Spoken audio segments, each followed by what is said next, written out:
everybody, welcome to my channel.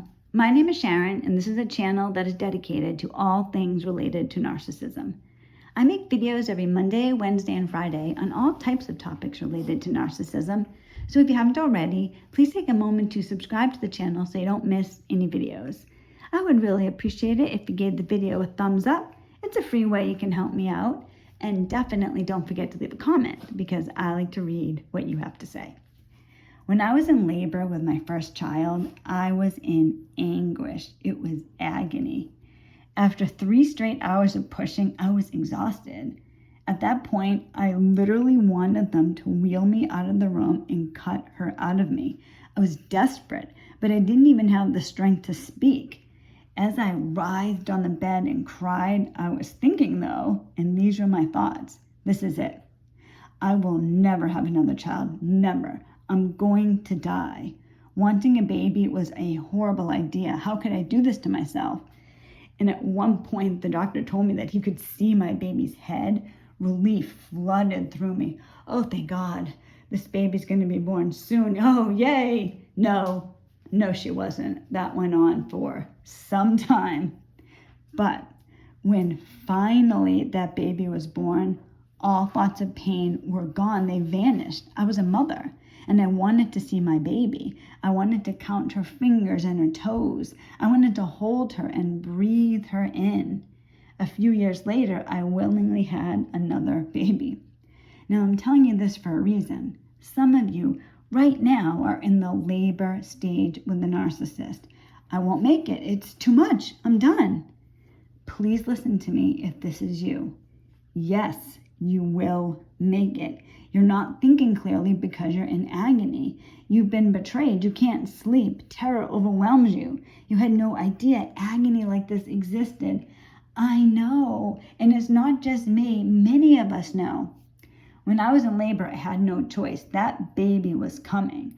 I was going to have to endure it. Do not believe it is any different in your situation. Just like me, a new life is coming. Your new life. The pain that you feel now will subside and something else will take its place. And you know what's going to take its place? Peace, joy, love, contentment. You can't feel it now. You can't fathom it now. But I'm telling you this because I got through it. Other people have gone through it. On the other side of your pain is a new, beautiful life. All of us have it in us to endure tremendous emotional and physical pain. And that's horrible. I don't know why that is.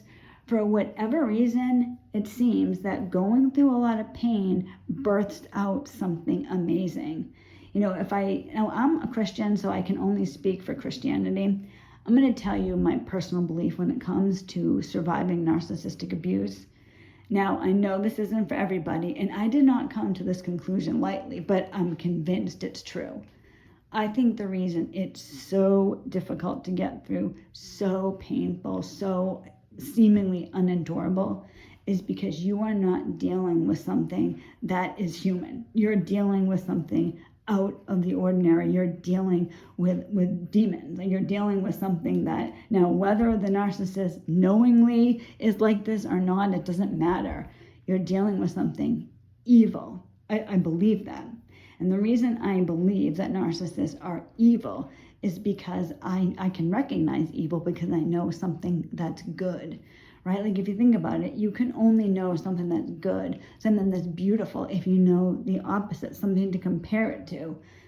Narcissists, for people that don't experience it, and they're so blessed, people like this, how do you even explain it to them? It sounds insane. What happens? It doesn't make sense. I believe it doesn't make sense because you're dealing with something that is not in our world. It's something else, and you literally need God to save you.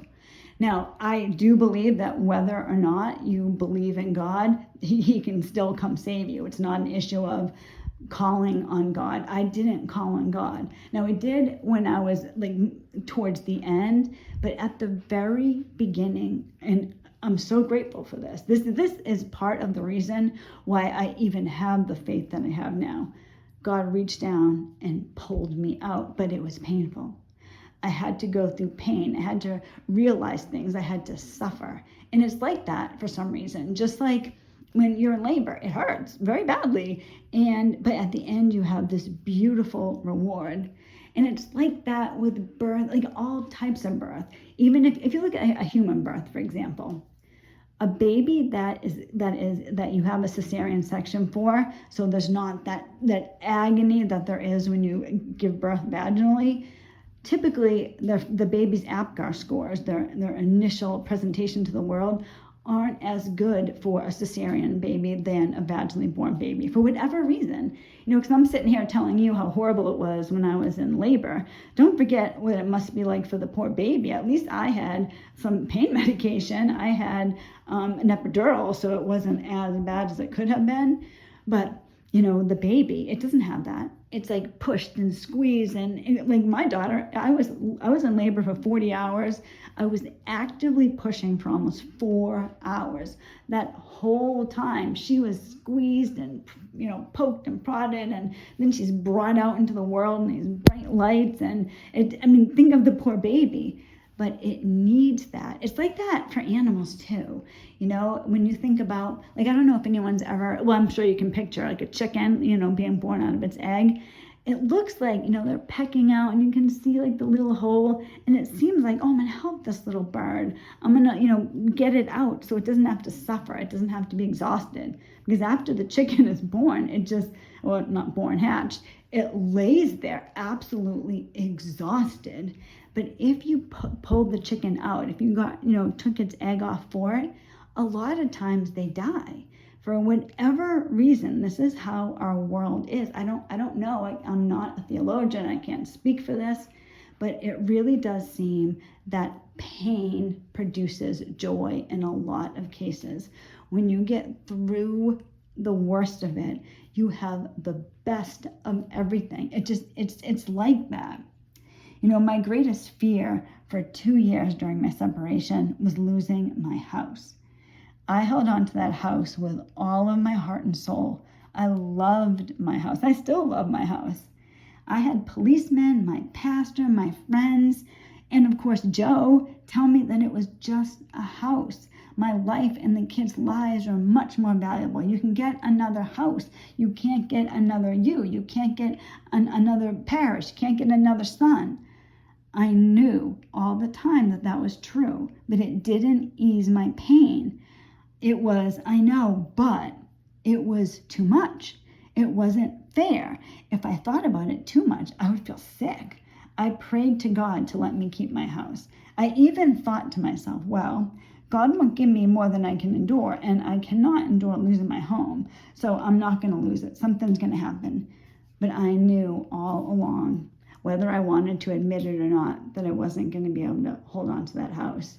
For me to hold on to that house, I would have had to come into a lot of money really quickly, like winning the lottery or something like that. I couldn't do it on my own. But my worst fear came true.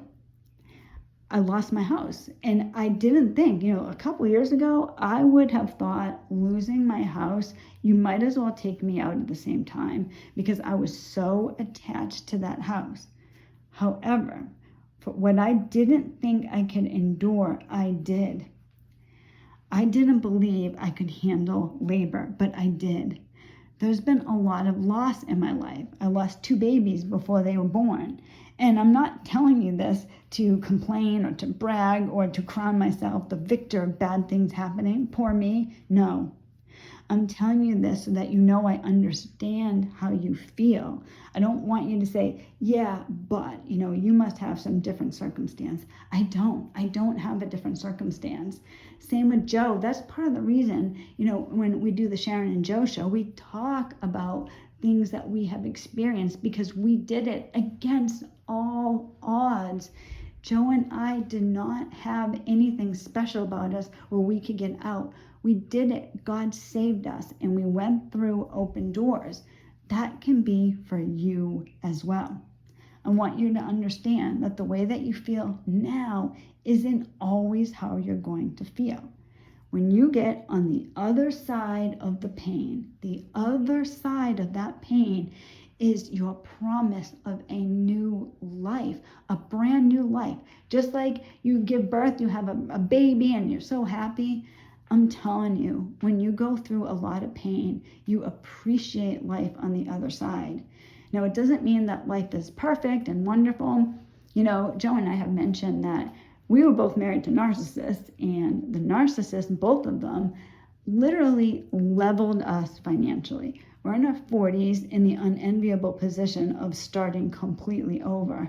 But at the same time, we don't look at it that way. We don't look at it like, oh, this stinks, like we have to do this. We look at it like we get to do this. Just last night, Joe worked all day, right? He worked his full-time job. After work, he immediately went out to work another job. He comes home, it was late, and he was exhausted. He's like, oh, I just want to eat something, but let's go out. Let's go for a ride. I just want to get out. So we got in the car and we were driving and we were talking, and he was exhausted, but he had joy in his speech because we looked at it like, all right, yeah, it's hard, but Joe and I together, we work about 5 jobs, and it's difficult. We have kids to raise. Our exes don't help with the kids. We have kids to raise. But our life is beautiful despite everything. We wish we had more time to spend together because we enjoy our life. We enjoy doing things together.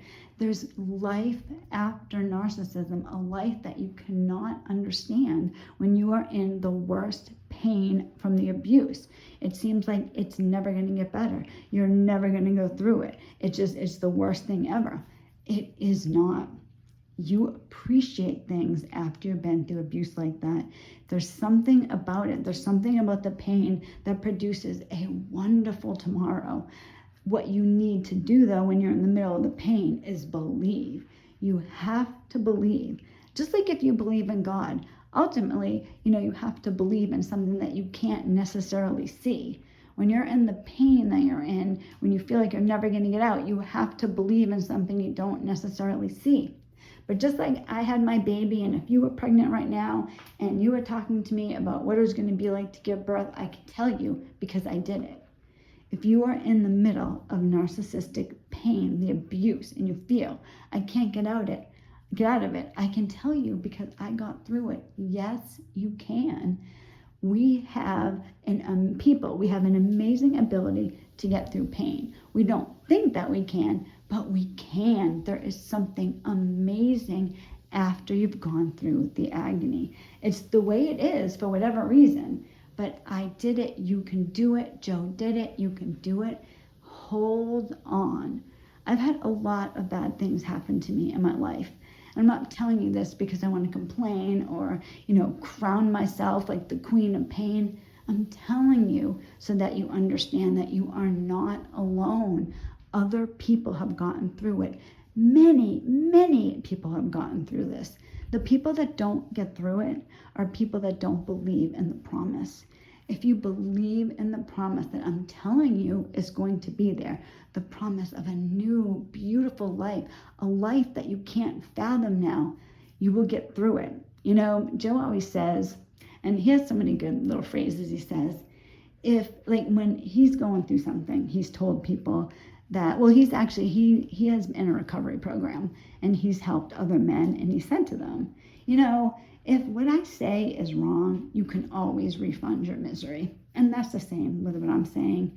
If you feel like you're not going to be able to get through it, or I'm wrong, there's nothing good, all right, that's okay. You can still refund your misery. But what if I'm right? What if you can have a beautiful new life? What if a new life exists? You give birth to yourself. That's the thing. You go through pain and you have something you never dared dream. It's better than you can imagine. I'm on the other side, so I can tell you, hold on. Hold on. During the worst days, hold on. It's going to get better. I literally had my worst fear. Losing my house was something that even a year ago, I couldn't even fathom that. But I'm okay. I survived. I did. I'm happy. I have a new life. Even though life isn't easy and Joe and I are starting over and we're struggling financially, we get to live a life. And I want everybody who is suffering to get to that point where they get to live a life too. So my hope for this video is that you hold on, you believe me that there can be a new life, even if there's just like the teeniest part of you that thinks it. Hold on, pray to God, and you're gonna get out. Thank you so much for watching this video. I'm so grateful. I hope it helped. If anybody has any comments or questions, please go ahead and put them below the video. I'm thinking on Friday of doing a video on narcissism and demons. I've been thinking about this lately, and I kind of touched on it a little bit in this video. So if you have any thoughts on that, definitely put that in the comments as well. I hope everybody has a wonderful day, and I will see you on Friday. God bless.